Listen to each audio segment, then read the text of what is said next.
Ahojte ľudia, pozdravujem vás v prvom tohtoročnom videu. No a veľa ľudí, ktorých poznám, tak si dávajú na začiatku nového roku predsavzatia.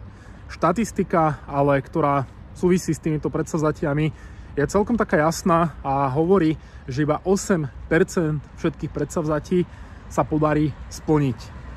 Takže to, čo vám ja odporúčam, tak predsavzatia nahradiť cieľmi. To znamená, že keď si dáte konkrétne ciele, tak je oveľa väčšia pravdepodobnosť, že sa vám tieto ciele podarí dosiahnuť. A ešte jednu vec, ktorú odporúčam s týmito cieľmi, tak byť s týmito cieľmi maximálne spätí, aby to boli silné, aby to boli emočné ciele pre vás a aby ste s týmito cieľmi pracovali pravidelne. Ideálne teda každý týždeň, každý deň, každý mesiac a podobne. A verím teda, že na konci 2025 sa vaše ciele reálne naplnia.